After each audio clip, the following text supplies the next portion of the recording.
So what my thoughts are for tonight is that we're going to go through some basic different exercises that I've been doing with some of my students lately.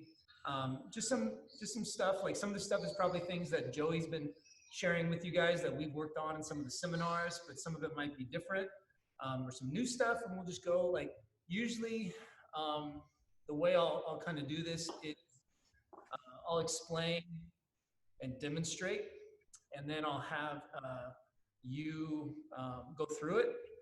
And when I have you go through it, that's probably when I'll ask Joey to switch the spotlight over to Trevor. And that's when I'll really try to be really clear with that, Joey. You'll know what to do, and then we'll just kind of go like that, and then I'll try to provide some time too for you guys to ask any questions that you might have, because it'll probably be pretty tiring on the legs tonight. I wish there was easy ShuaiJiao, but there's not. I don't wish that there's easy ShuaiJiao. I am very happy that ShuaiJiao is very difficult, but I'm just kind of giving you a heads up that it might be a little hard on the legs tonight. So we'll do some interesting and fun drills, and so hope maybe the time to ask questions will be when you'll get a little bit of a break. Perfect. So, all right, I'm gonna go. We can go ahead and get started. That's fine. If you got, unless you have anything you want to say, Joey. No, again, just thank you so much for doing this. It is such a pleasure to see you again. Yeah, same here, same here. I think, you know, like some of the schools like your guys's and ours that are kind of this like, you know, Zoom model, it's really cool because it allows us to kind of spread out a little bit, you know, like take this time when really that idea of community is kind of getting tested, but rather than kind of like sitting and kind of isolating, we're actually kind of broadening out, you know, finding new ways we can kind of expand and you know, training stuff, which is, you know, what 6 months ago we would never thought about this, right? And now look how easy it is to do this, you know. So that's, and it's engaging people from all over the country. And this isn't going to go away. We're going to keep doing this even when we're back online. Yeah. That's our plan too, you know. Like one of the things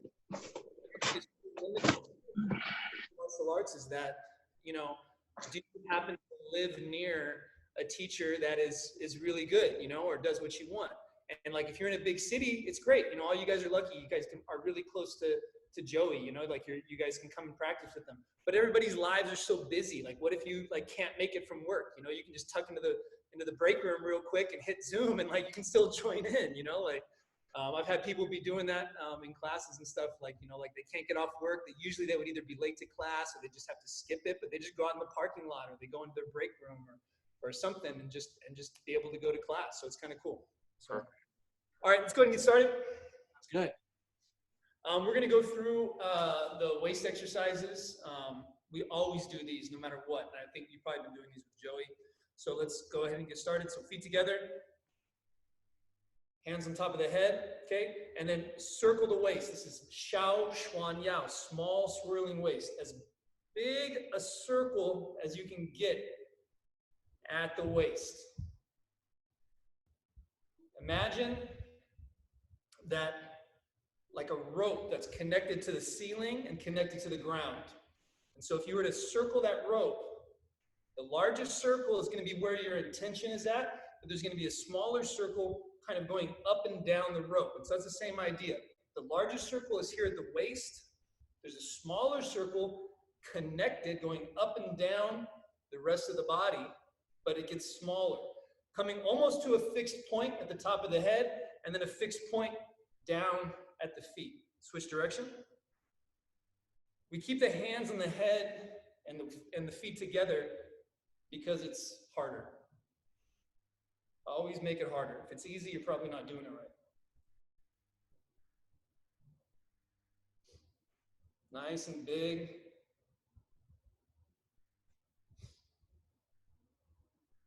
All right, legs wide. Shan Yao fanning. Okay, as you do this fanning, keep your spine straight, keep your gaze out, right? Keep it out about 10, 15 feet. This will help keep the spine straight. If you allow your gaze to kind of drift down, then you might end up curling the back. You also can pay attention to where the weight is distributed in your feet.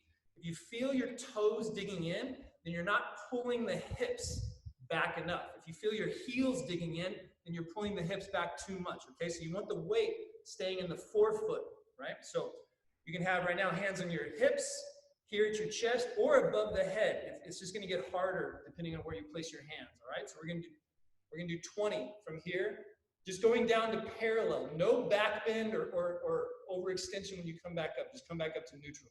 So down, and just count on your own.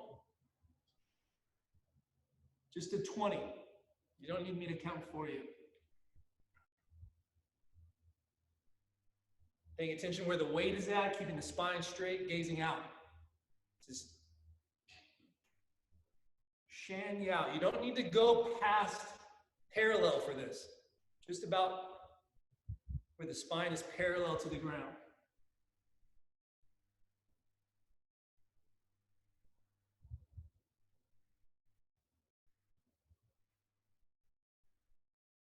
Good. You've done your 20, good, that's okay. If not, just keep going. Don't pull on the neck when you're doing this. Just keep, the hands are just light at the head, right? Just adding weight further down that angle. I mean, you have to work a little bit harder in the waist. Don't pull at the head. Now, what we're really working on, why we keep the spine straight, is because we want the hips and the lower back to start turning over. Curling here doesn't do us any good, right? You try to throw somebody and you curl here, it's not going to work. But being able to, curl all the way from here, coming down to the position that you need to, is going to make sure, one, you're using power in the right spot, but also keeping the body safe, right? You're not going to overextend anything. So that's why we do this first motion here, keeping the spine straight, because that forces us to have to get the lower back and the waist to turn over. We usually refer to it as, the movement is called ShuaiJiao, fanning the back, but what we're looking for in the waist is something we call DaoYao, which means to overturn, overturning the waist is what we're looking for. So now, Chong-Yao, lengthening the waist, so the same position, out straight, slow, okay? Slow. You're gonna nice and slow cross, coming around. I think you guys have probably been doing this one. Okay, but slow is better for this one. Keep the legs strong. Try to look behind you to see. But your goal is to turn and look and see the back heel, the far heel. You've got to get quite a lengthening out and turning to be able to see that heel. So you're getting the full lengthening and range of motion. Once again, you're going to do 20. Keep going. I think everybody knows this one, so I can just come over here and watch.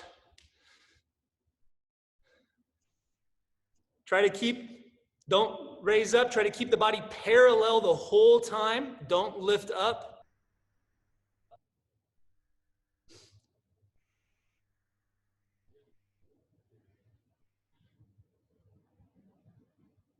Try to go slow. Good. So the name of this is Chong-Yao, lengthening the waist, okay? When we think waist, we think about obviously here, but really this movement, when we say lengthening, it's lengthening out this way. Here, long, this waist becomes long, transferring the power, the force, this way across the waist, not just turning, but lengthening out, which is why I don't want you to raise up, right? As soon as you raise up, it gets dispersed. No more, it's not working the way you want it to. We need to lengthen out, and that comes into more play later on when we start working on different techniques. This movement becomes sort of almost a component, right? A small component of a much larger movement. But it's, when you're talking about throws, every little piece is going to be important. All right, here's a new one. Maybe I'm not sure if I've done this one in the seminars. So same leg position. You're going to go down, up, and lean. You're going to push the hip forward, the opposite shoulder points up, like the side of the shoulder points up, back down, up. Almost feels like a little bit like a triangle position in yoga. So you should feel the lengthening now on in a slightly different place in the waist. Pushing the hips back and forward, creating that angle. Lifting the shoulder up.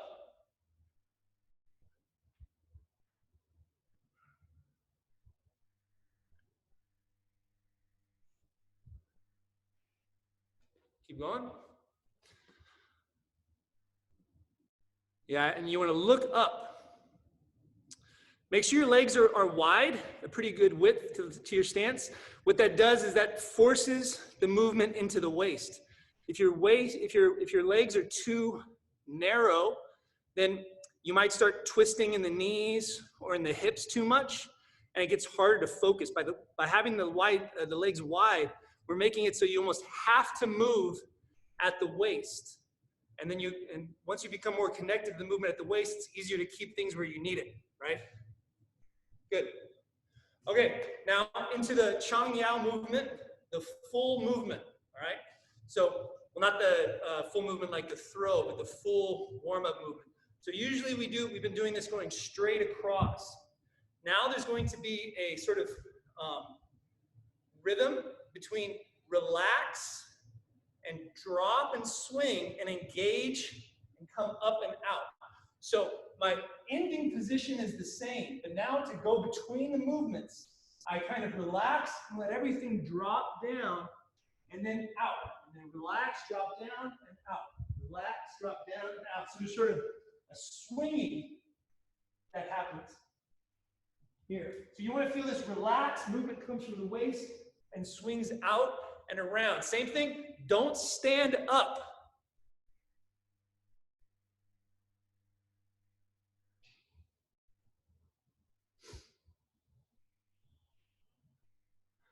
Good.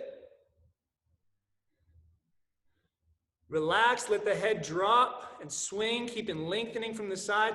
It's like your head was the tip of like a felt tip marker or something. It'd be like drawing a smiley face.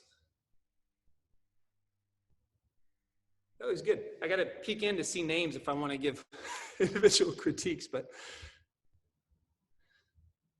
so the Elizabeth, I see that there's two of you there. Try to relax a little bit more and drop your head more and relax more when you go, let it swing through. Just relax, keep that lengthening and let it swing through. Karen's, yours look pretty good. That was pretty good. Galen's, that looks really good. I see somebody named Rachel. Claire, there, yeah, it looks good. Marcos, try to keep your legs a little bit stronger so you don't get as much movement at the knee or in the hip coming through, so it stays isolated in the waist.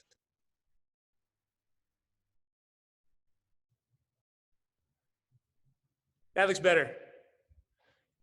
Good, nice, okay. That looks pretty good. Let me show you a little bit of what I'm talking about so that you can kind of, some kind of common ideas. These waist exercises are amazing, okay? If you only do one thing from ShuaiJiao, do these. These are great. These will make everything better if you stay consistent with their practice, all right? So first off, what I mean by, I want you to see the difference between this. Okay, here is like what I was talking about, the first one we did where I'm staying connected coming through. And then when I say relax and let it swing through, I relax and it swings, right? You see? And it swings. And so there's a point where I let go of everything and it relaxes and just swoops through. You want to try to find that and not something where you're not fully relaxed, but you're also not going slow and steady across, right? So you want to kind of avoid something like this, right? See where I'm kind of lowering a little bit, but you can tell I'm still stiff in the waist. If you're going to be stiff and do it slow, do it really slow and stay steady and across. If you're going to relax, try to fully relax. So you're here, and you just release at the waist, release at the shoulders and the arms, and it just swings and swings. Okay?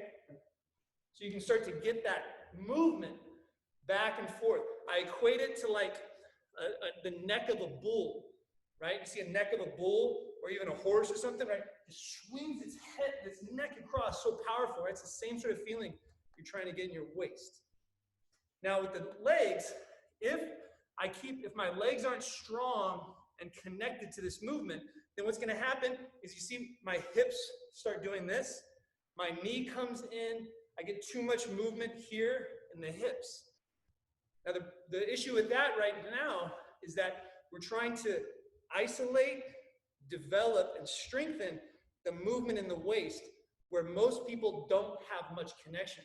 So we need to try to minimize the movement everywhere else so it isolates here. So you do that mostly by a little bit wider of a stance, keeping the weight down at the balls of the feet, and maybe a tiny little bend in the knees so your quads are engaged.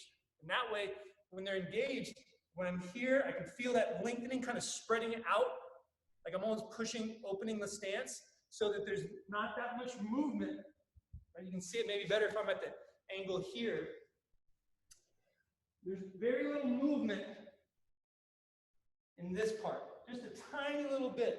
So you really get that movement coming from your center, moving within the frame of the hips, not moving the hips themselves, right? If for like that idea of like traditional like Tai Chi Bagua talk, right? You squeeze into the qua, you don't let the qua, just kind of fling around. So this is kind of a very similar concept, right? We don't want this twisting here. We want to keep this movement going within that space, all right? So maybe do a little bit more of that just to try it out, see if you can check it out, and I'll observe. So I think you guys have probably been doing this one.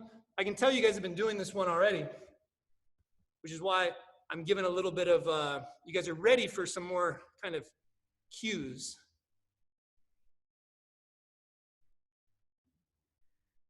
Good. Nice.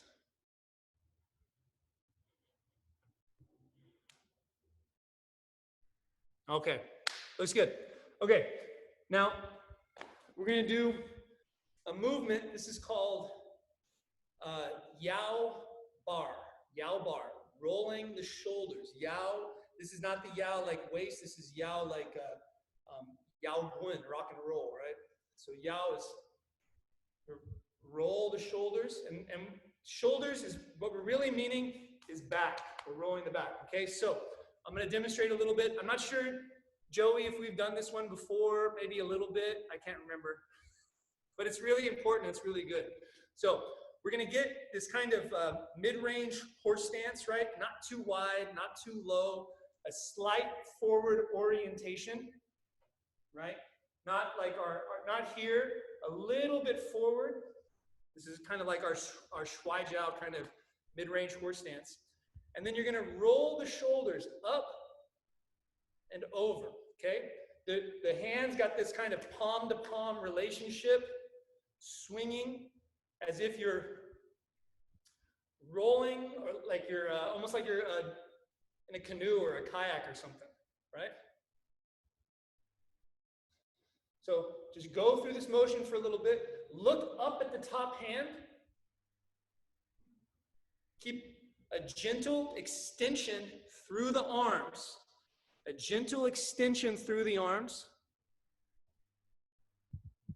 We're gonna get some broad strokes down, and then we're gonna work on it.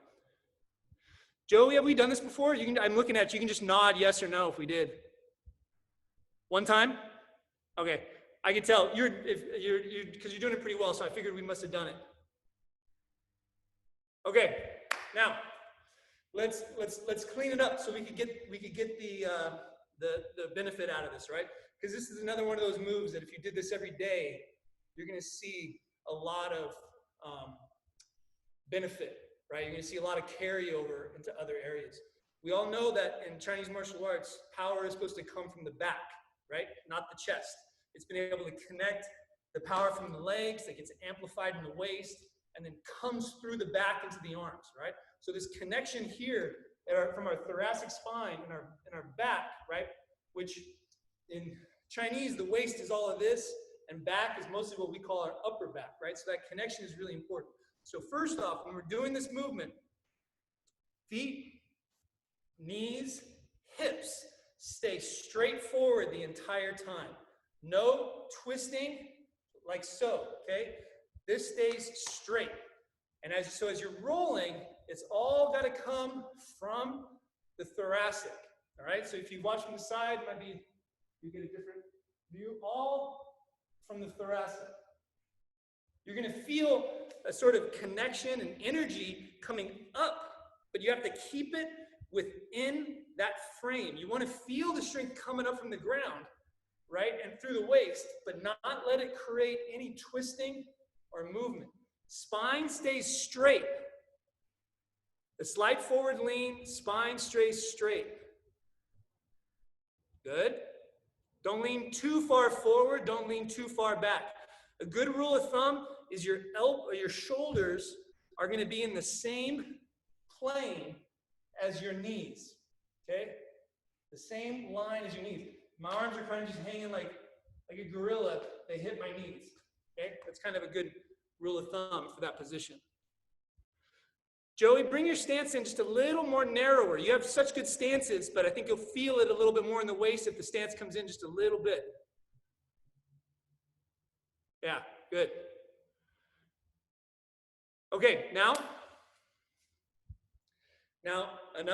here's another guideline for this movement, and this is one that I use in almost every single art that I teach.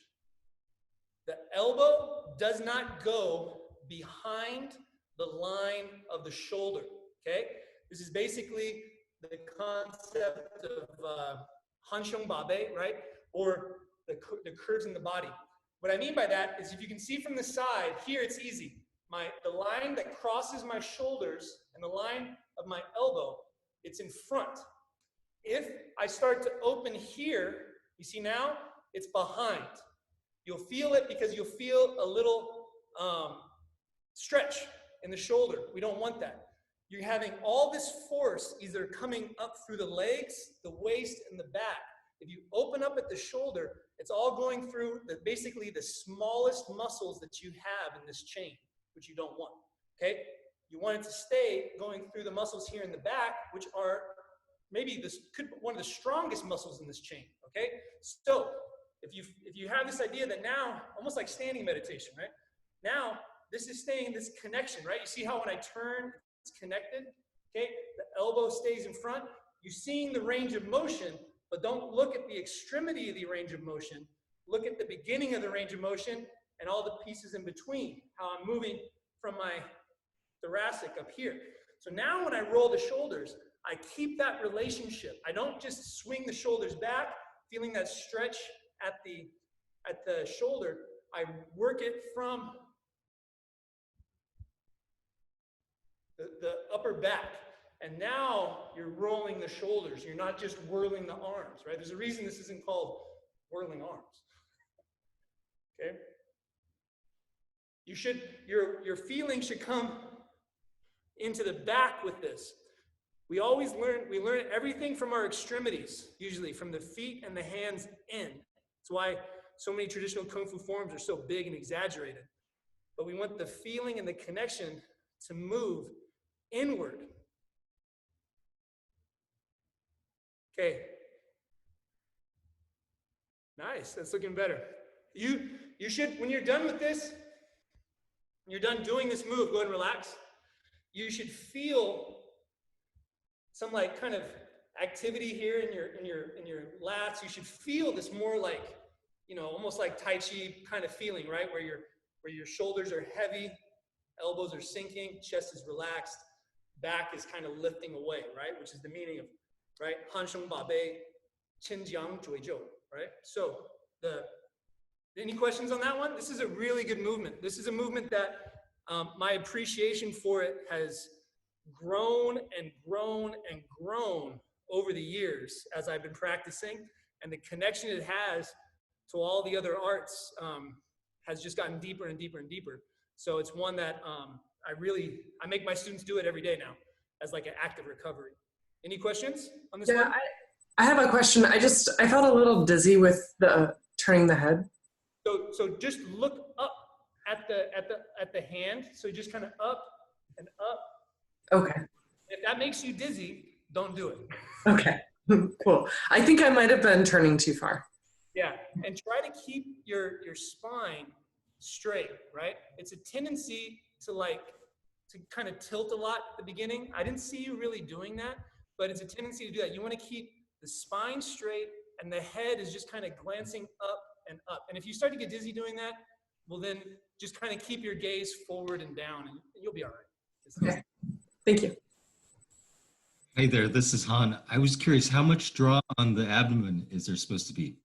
The abdomen should be relaxed and full, right? Engaged. Like the feeling is like when you get that twist, okay? If your hips and your knees are staying stable, whenever you start to twist from the upper body, what you're gonna get is you're gonna get now torque and engagement across the whole waist, right? Basically across, you're gonna feel it in your abs, in the obliques, and in the deep muscles, right?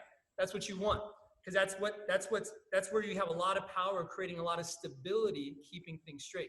If you get that movement, if your hips and your knees are drawing back and forward, right? You're gonna lose that torque in the waist. You want that torque in the waist. You want that building that strength in the waist, because the waist helps us amplify the force that comes from the legs.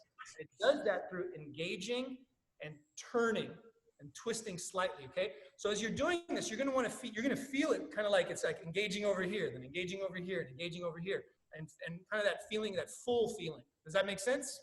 Perfect, thanks. It's a very similar feeling you would get probably turning into the circle as you're doing your bog walk, right? You get that torque across the center. It's a very similar feeling that you're looking for. It's just happening now, going over and over and over and over and over. Okay? Anybody else? Yeah, it's Caro here. So I'm curious. Do we still have a figure 8 movement in the hips, even though we're more square? You want to keep the hips as still as possible. As still as possible. If you can keep the hips still, okay, like sink down a little bit, lean forward a little bit more, okay? Get a little bit of a lean, like you almost had it, like you had a barbell on your back and you're about to start a squat. That'll help you keep that frame, that lower frame, okay? Like what we're doing basically is creating that lower bow in the body, and we want to keep that bow stable. We don't want the bow to move from side to side.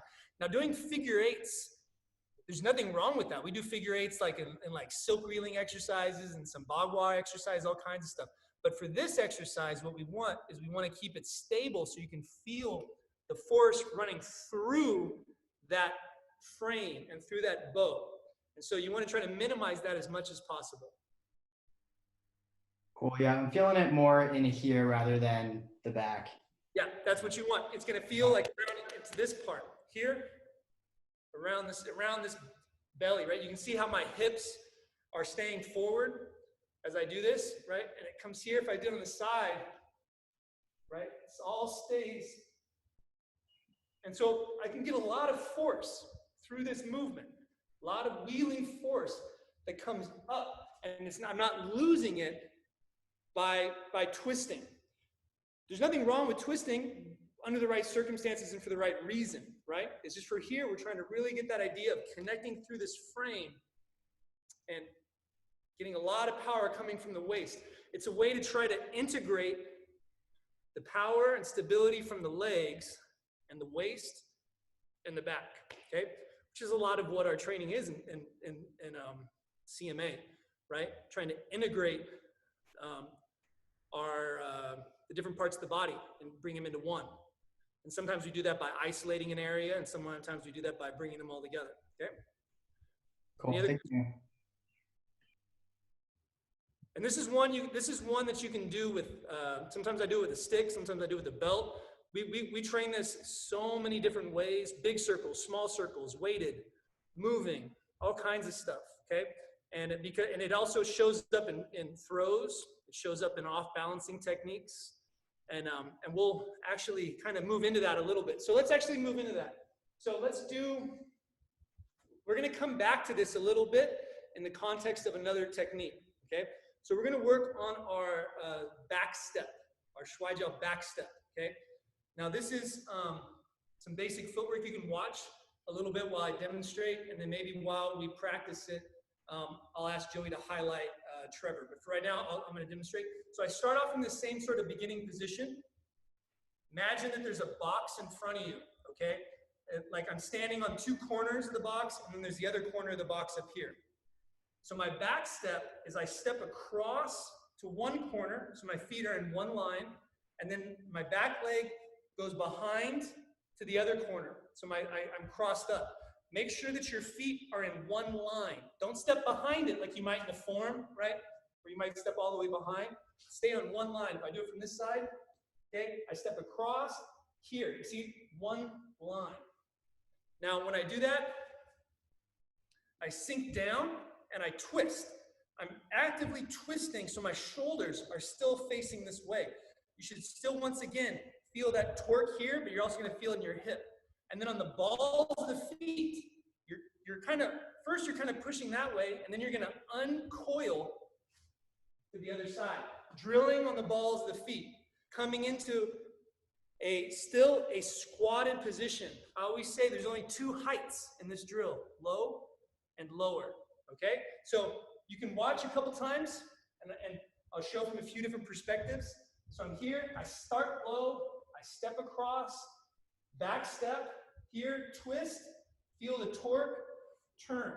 I'm still low, okay? And then if you want to stay on one side, you can, but you can also go left and right. Step across, low, turn. And the balls of the feet, and here I am in this squatting position. I keep my chest forward. See?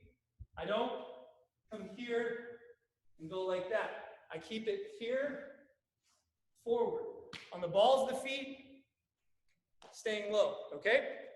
So go ahead, and Joe, if you want to highlight Trevor, so people still have a model, we'll just you can do like 10, because this should be pretty tiring if you do it right. Good, thanks, Joey.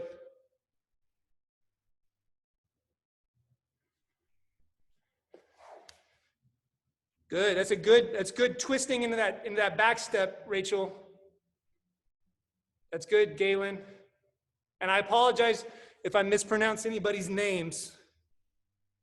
I'm just going phonetically. Is there an Aaron anywhere in here?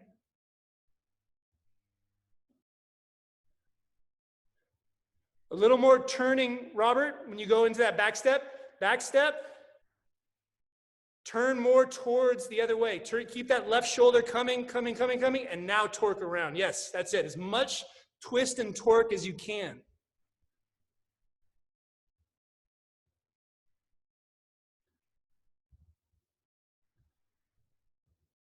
Good, that looks pretty good.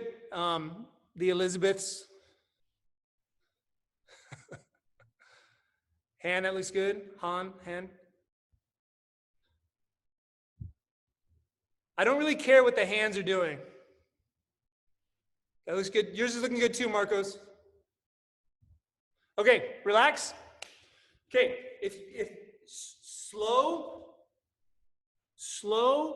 and low, okay? Slow and low. If you're doing it right, 10, you should already be feeling fairly fatigued in the legs, okay? You know, if you can get to, what we used to say is, okay, do 10, if you can do 10, do 20. If you can do 20 slow and low, do 10 with a weight, 20 with a weight. If you can do that, go to a heavier weight. It should always be pretty grueling, this practice, okay? So ways to sort of improve it is going to be just staying low in your stance, trying to keep a nice connection to your torso, right? And then I stay low as I shift and go down. You see, I'm twisted as much as I can into this position. And then on the balls of the feet, I drill, but that twist comes from my waist. Okay? And then I step across, and I almost reach across a little bit with the shoulder, and then drill, staying low on the balls of the feet, okay? If I'm facing you, you'll see more When you see right now, because I'm facing you, my shoulders are squared towards you. As I step here, you start to get a profile. But as I back step, they square again as I go lower. You see how low I'm going? I mean, I can go down. This is what you want. This is what you're shooting for. Turn it. But remember, going low means going low from the hips, not from the shoulders. A lot of people make the mistake as they start to go low, right? They get to about here, and then they start doing this. Doesn't matter where your shoulders go. It matters where your hips go, okay? Do a few more.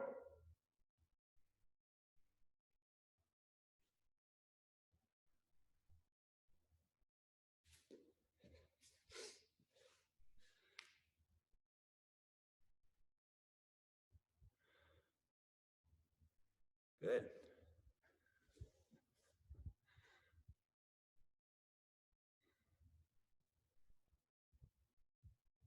So this is building what we'll sometimes call our Jiao Di, like our wrestling base. You know, our wrestling base, meaning that it's just your connection to the ground, right? And this movement, back step, is in a lot of different throws, a lot of different forms. Okay, any questions on this? And we're going to do some more. I'm just giving you a little break. Any questions on it so we can clarify?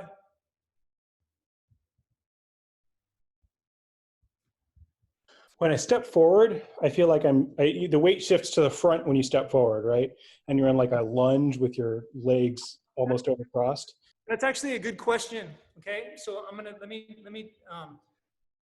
There's always subtleties, right? As you get better, you know, there's parts of a movement that you'll understand more, that become more meaningful as you start to get the broad strokes. It's always how it is, right? And so if I'm gonna kind of go over that really quickly. If it means something to you, then you're ready to understand it. You're ready to incorporate it. If you're like, I have no idea what he's talking about, I can't feel it, it'll come. You just need more repetitions and it'll come. Okay? So if I'm here and I step out, when I step, there's actually no weight on that foot when it goes out, right? It kind of goes here, there's no weight on it. The weight transfers through and in, right? So I don't go, if I was to do from the side, I don't go like this, right? You see how all my weight goes? It falls out. It goes to the left, extends out, okay? Extends out, instantly shifts and down to turn, right? Extends out, instantly shifts and down, okay? So it's a subtlety. It's something you have to feel.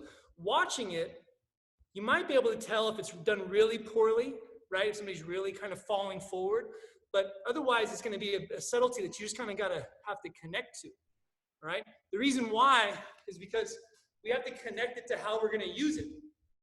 Our usual wrestling stance is going to have the weight mostly back, 60%, 70%. It differs, right? And so my weight's mostly back here. And so I have to, if I'm going to use this, I have to be able to transfer really quickly in, right? However I'm going to do it. Transfer it in for the turn, okay? So even when we're doing the square stepping, we still keep that in mind. Now, if you're still trying to figure out how to drill on your feet and torque at the waist, don't worry about that so much. But if it occurs to you, then yeah, that's kind of how we're doing it. Thank you. That's helpful. So when we move our legs, then we dip into it. Sink. When we step out and then put the back leg back, Yeah, we you mean dip into the stance. you say dip, are you talking about on that very first step, like a sink in?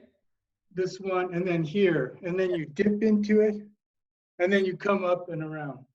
Now, that's a good question. So you want your center right here to sink. You want it to sink down. And then as you twist around, you don't want it to raise up that much, to be honest. You want to keep it as low as you can, okay? You want to keep it as low as you can. So your center sinks. One of the hardest things is changing levels when you're doing anything, okay? What I'll notice when people first start doing anything that's live, whether it's ShuaiJiao or Sanda or push hands or anything, they stay at the same level the entire time. It's very hard for them to drop here. So one of the things that we're thinking on is this is my center here. So as I get to this position, I start low already because I just want to work my legs. But as soon as this goes, it drops. And I can keep it down so I can go into the next movement. Because that's where we're going to start to integrate a lot of different, drilling from the legs, lifting from the hips. All these other things will start coming into play. So we want to make sure that you're sinking from your center. It's dropping down. It's changing levels into that move. And then trying to stay as low as possible when you come around. Especially if you're a taller person, like me, Joey, and Trevor, and probably a few others, you have to get even lower because you're trying to get if you want to do any throw that requires your hips to get underneath theirs, well, then you got a little more real estate to go under. But if you're, if most of the time you're shorter than your opponent, well, you're going to have it easy until you go up against somebody who's shorter. And then you better hope that you'd worked on it. Okay, so let's add rolling the shoulders and the back step together, okay? Rolling the shoulders and the back step together. How are we going to do that? You can watch it a couple times. So here I am rolling the shoulders, right? When I roll it on my right side and it comes forward, that's when I'm going to step. See? Here. Like that. I'm using the movement from the waist and the back to bring everything forward into position. My hands are here in front, and now I can just relax, step in, turn, roll, out, turn, roll, out, turn, right? You see, you want to try to find like this momentum from here is driving you out. Hands and feet, elbow and knee, shoulders and hips, all moving together. I'm sure that's a principle.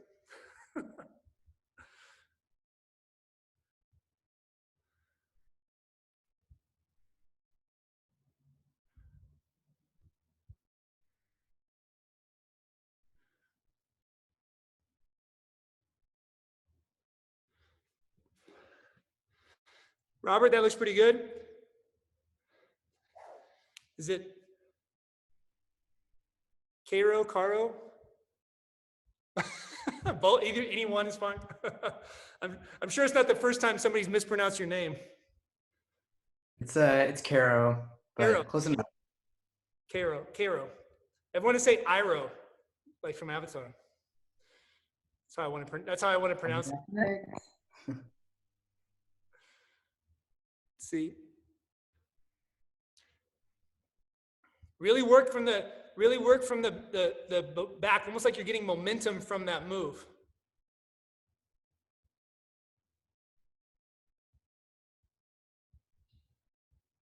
Good, Han. That was good.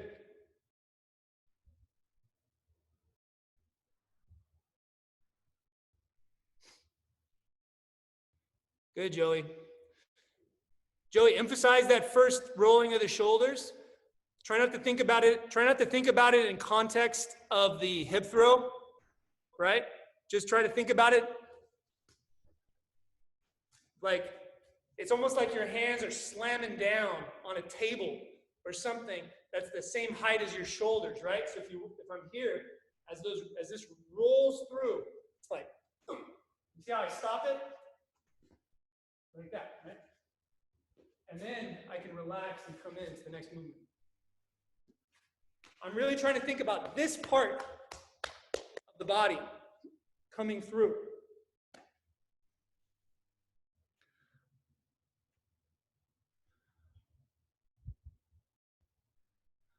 Good.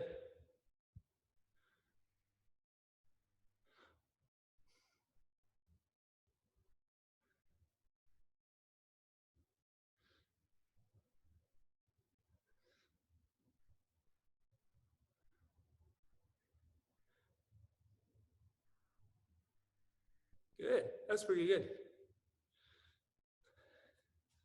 All right. Any questions on that? This one, this is one of those things that, like, you know, I kind of, normally I'd probably have you doing these things separate for a while before I was like, hey, let's put these together. But, you know, when you're doing it in more of like a one-time class, it's like, okay to try to string things together a little faster because it gives you something to work on. But I don't want you to think of it as, you know, if the rolling the shoulders is 1 and then back step is 2 and then putting them together is 3, I don't want you to think that 3 is better than 2 or 1, right? You got to put all the work into the same ones individually. And then, to be honest, putting them together should come easily, right? If you put enough work into your back step, you put enough work into rolling the shoulders, then when you put them together, it shouldn't take that long. If you find that it's taking a lot longer to feel that integration, go back to the movements individually to really iron them out, okay? We're gonna do another leg drill.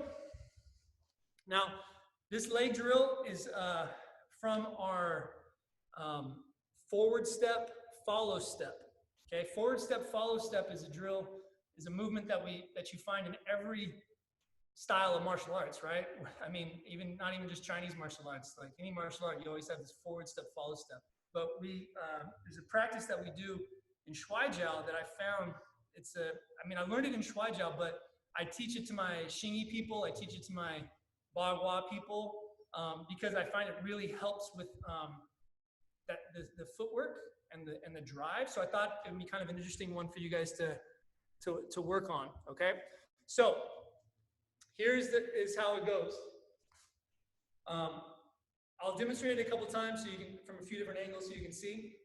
And we're gonna do it piece by piece. So, I'm in this position, left foot forward, right foot back. I shift my weight forward and I lift my foot up like I'm stepping over something. And I come down with it at a slight angle out and sink down. Okay, my back knee is behind the heel, but all my weight is on this leg. Okay, so that's the first part of it. Okay, I'm here, I shift, it comes up, down.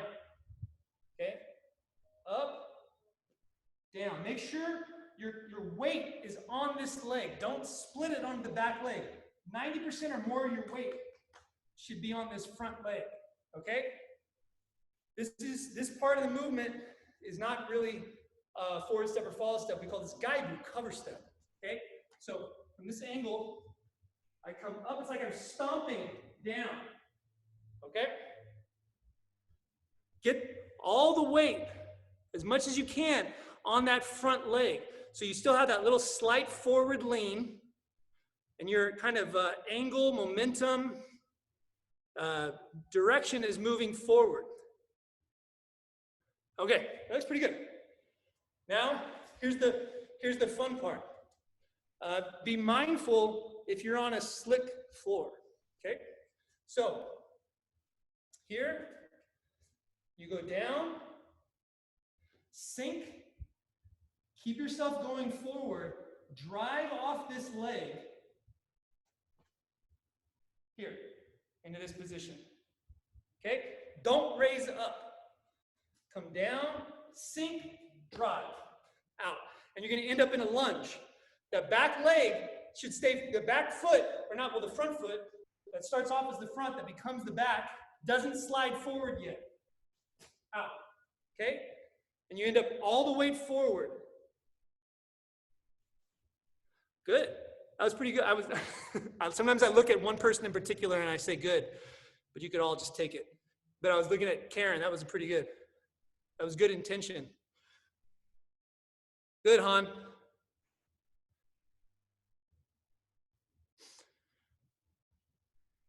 Good, Joey.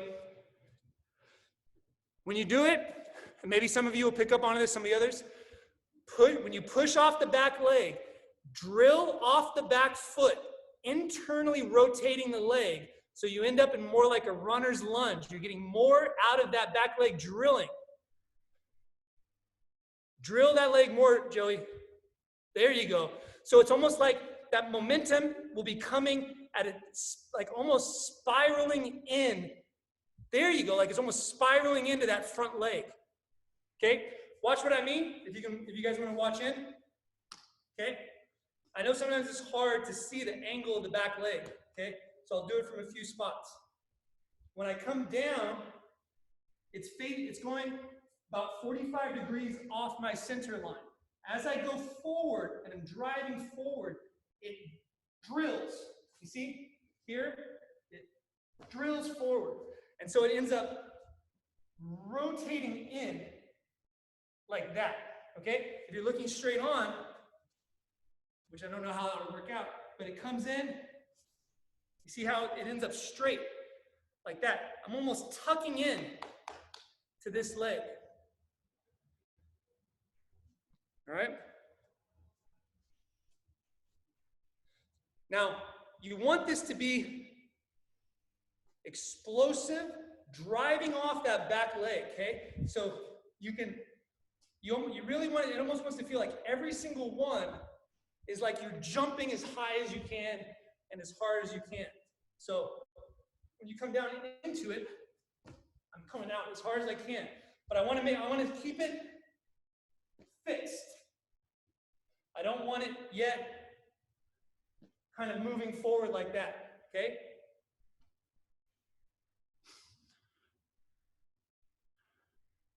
And go as low as you can in that first step. Get down low. There you go. That's good, Joey. Boom. Nice. So you weren't making any noise at all on your footfall.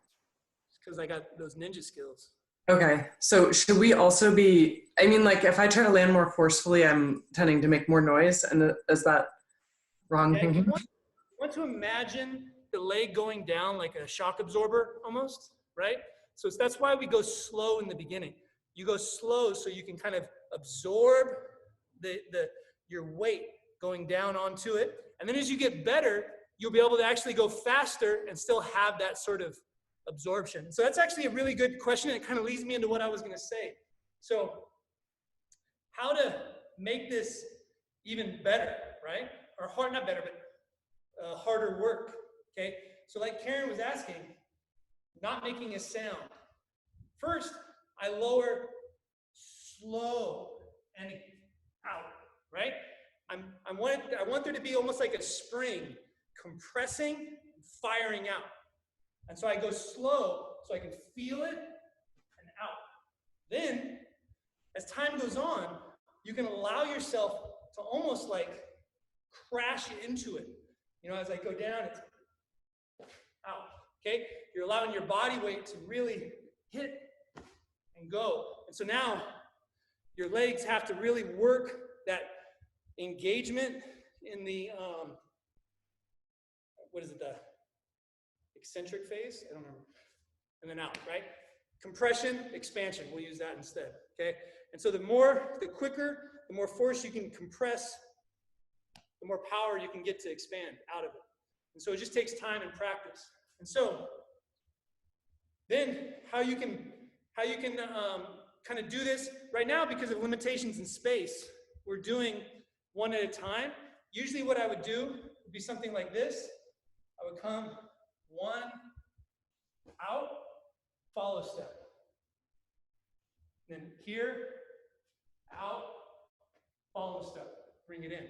And this gets me ready for when I'm doing these techniques here, where I can just drive out. It turns into where I can relax and push off that back foot to come into whatever techniques I have, right? A lot of these techniques that grab the leg, I learned how to sink and push off real quick and explode out of that back leg. But you'll also find that it will help, you know, like in your Bagua line drills, et cetera, et cetera. Any questions on those, on that? Anything that has to do with like leg stuff, I love it when it comes to martial arts, because if you get strength in the legs, that's gonna come up the body, you know what I mean? Like the waist and everything. So, questions on that move from anybody else? Yeah, I have, I feel like the stickiest part of that for me is the angle of the back leg when we go from the push off. Yeah. So you're not drilling on the foot quite as much as you probably should. This is a pretty common thing when people are doing forward step, follow step. Usually your forward step, follow step position, that back leg is at a slight angle, right? And so we tend not to drill as much as we should. We tend to keep it at that angle, so we don't get, all we get is that linear movement. The way I explain it in ShuaiJiao, we have a saying, Yao Pan She, Jiao Zuan. It means your waist is like a coiled snake, your feet are like drills, okay? Now, force that comes from the legs is linear by nature because the knee is a hinge. It's all linear, whether it's going up or straight or whatever, it's linear. The waist is round lateral movement. Now, when we do that linear push from the ground and we start to turn at the waist a little bit into the movement, to be able to keep the leg and the waist in sync, because the knee is linear, the foot has to drill. Because it changes that angle, it matches the angle that the round motion in the waist is creating. And so it turns and gets the full range of motion. If the foot doesn't drill, what usually happens is the waist will become stuck. It won't get its full range of motion and will get kind of stuck behind. And so either your range of motion of your technique will be stopped or the power will be sort of impeded, or both, usually what happens. And so, but that's a really common thing because most traditional forms don't have you drill at the feet. The reason why is because most of the time, where do people have their most weakness and connection, the least amount of connection? In the waist. So they keep the legs completely stable in their stances and their movement, so you have to move from the waist. But then as you progress in your practice and go further on, and you've done all that good work to get your movement from your waist, well, then you got to liven up the feet a little bit more and be able to drill a little bit. And so that's a really, really common practice. And so I see people a lot of times, they end up, when the movement like this should be kind of, like this, right? With this kind of internal rotation into it, it ends up being more like, and it kind of just, like what's the, like the guy from like Quasimodo or something, right? Or from, kind of just like, you end up just dragging, you push off the back leg and then you just drag it forward because it doesn't get connected as much. And so it's just a really common issue. And so in ShuaiJiao, we have our drilling movements like where we just do this, just to liven up the feet so we can move on the balls of the feet. Because whatever movement we do, as the waist turns, the foot needs to drill and match that turning in the waist. Okay? Does that make sense? It's a long explanation, but I tend to give long explanations for things. So, any other questions? That's helpful. Thank you. Nothing else? No? Well, I mean, it's about 8:45, I guess. Sonny. Yeah. How many repetitions do you recommend for that last exercise? I usually do it for like lines. So I'll do it like up and down my studio, up and down my school or my backyard or something. So I would do it to fatigue, you know what I mean? Until your legs don't want to do it anymore, really. Like 3. That's good. That's fine. Like if you combine it with the back step practice, like then who knows how many. If you do it by itself, then it might do a little bit more. And really, because like I say, like a lot of the ShuaiJiao exercises, the better you get at them, the more tiring they should become, because your stances get deeper, your ability to engage the muscles and explode get better. So like the total amplitude that you're putting into each one becomes higher. So a lot of times when you first start out, it's you might have to do more. You might have to have quantity to get the sort of feeling that you want to get because you're still learning it. But as you get better, you know, you can, it's almost like you can do less, but the work that you're putting in is more, if that makes sense. It's like, because each one you're doing is an explosive, full-on movement. And the more you can engage, the more you can connect, the deeper you can go, the more explosive those going to be, and the more tiring it's going to get. So in the beginning, volume is important. As you get a good baseline and good strength, then the quality and the intensity becomes more useful. I always tend to do a little bit of, you know, with the exercise like we just did, definitely I go for intensity. When the back step, I tend to try to work on volume, as many as I can until I get fatigued, because it's just grueling, you know.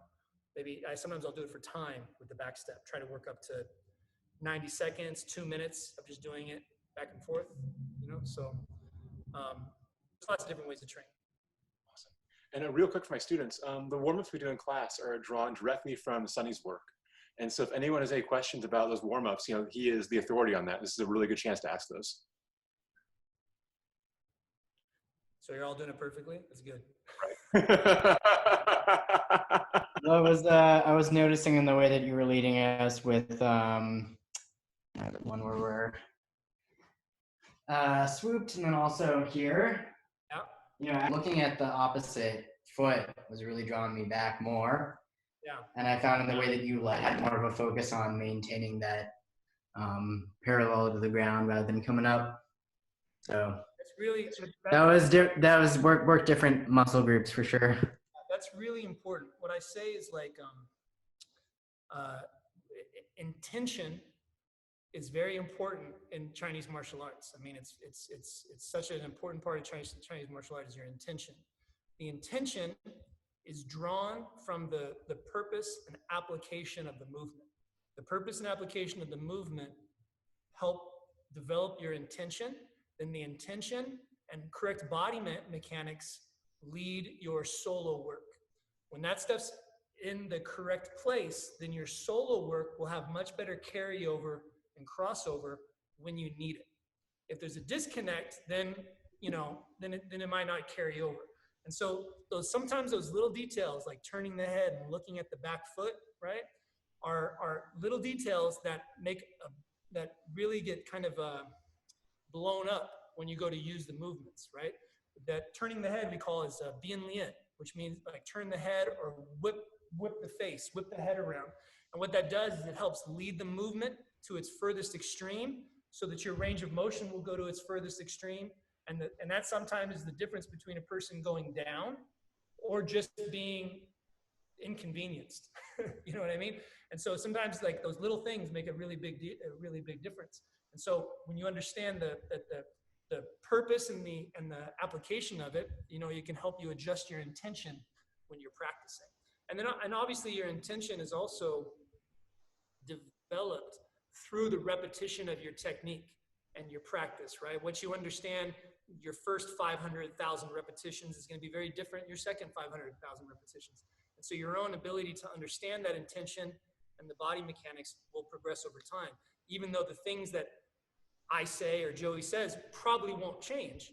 It is just your connection to them and how you experience them and how you understand them will change over time. And so that's just how Kung Fu goes, right? Mechanics are mechanics, right? Like if it works well in this context, it's going to work well in our Bagua and our Pao Chui and our Capoeira. And our Capoeira. Yeah.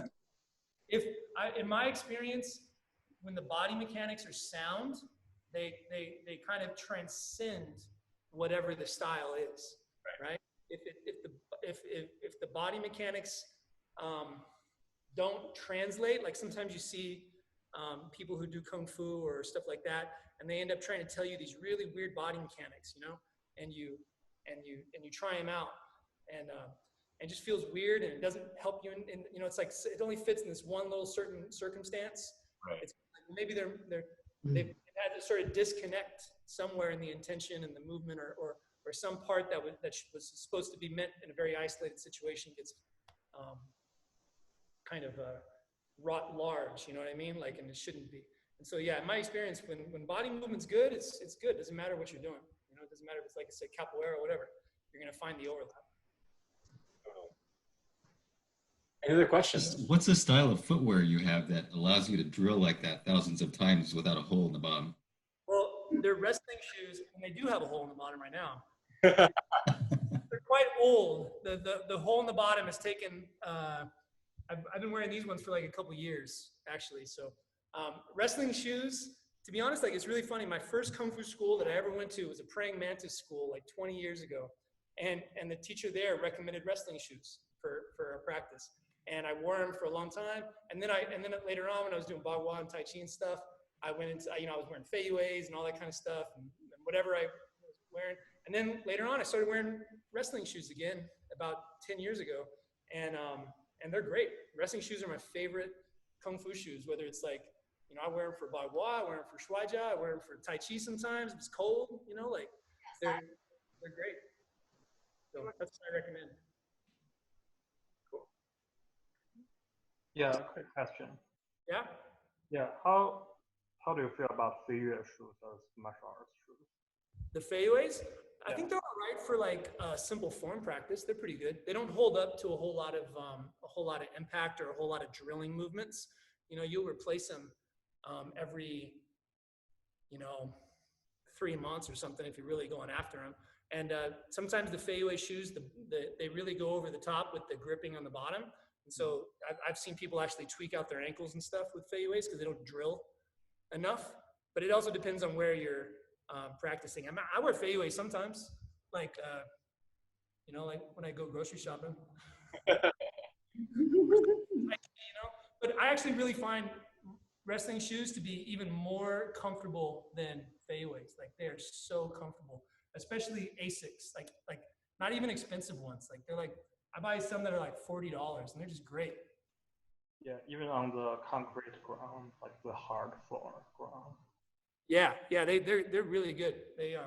I love wrestling shoes and I highly recommend them. So some of my students wear feiweis because they're cheaper, but not by much really. So yeah, they're good looking though. Thanks. And also, just for everybody, thank you all so much for coming, and thank you, Sonny, so much for showing up. It's great to see you. Yeah, thanks. Good to see you guys too. Anytime you want to do it again, just let me know. It's a lot of fun. And just for all the people watching, all the students, back when Sonny and I started, in the 20 years ago territory, it would have been really unusual for two schools to get together and just share info like this. And it is a really rad change that we're seeing come in the community, that we can, just not only be peers, but also friends. And so again, I totally agree. Both Joey and I have the connection in Beijing. And so a lot of, I think, the sort of martial culture that we try to, put into our schools is very similar. And the martial culture, the culture of Beijing is very unique. And it's a very friendly, open atmosphere, people are human, doesn't always stay friendly and open, but that's kind of baseline. That's what people strive for. And so and there's really not that many of us that kind of have that connection to Beijing like that in the States. So I'm really happy that, we can kind of get together like this. So hopefully we can do stuff like this in the future. I'm really happy to do it. So. Well, Sonny, I would just like to tell you that it's the warm-up exercises that got me hooked on Joey's pandemic home isolation series. Like I've only been training with him by video, and just feeling how much the warm-ups made my body feel better than almost anything besides body work. Like these warm-ups for the waist and stuff are some of the best exercises I've ever had. We've worked with a lot of martial arts schools. Like we've done a instructor training program in Greece for like the last 5 or 6 years. We just how it kind of happened, And so we worked with about 15, 20 kung fu schools in Greece, and almost every single one of them, after doing like maybe 3 months of the warm-ups, the ShuaiJiao warm-ups, would get in contact us and say, "Wow, these ShuaiJiao warm-ups are great. Like my Tai Chi feels better. My Hungar feels better." Almost like whatever they did, it had a really big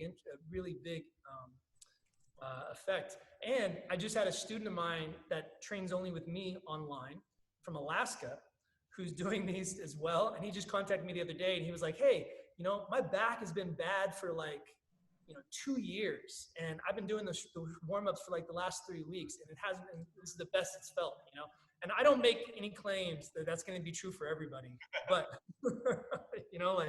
but if there is one thing from ShuaiJiao that I would say everybody should do, it's these warm-ups. I mean, they're great, and they make a big difference. Even just doing these, your Kung Fu is getting better. I start all my classes with them. Me too. So, great. Well, thanks, guys. It was a lot of fun. And thanks, Trevor and Shafiq, who's down there in the dark screen. His camera wasn't working today. He's one of my students as well.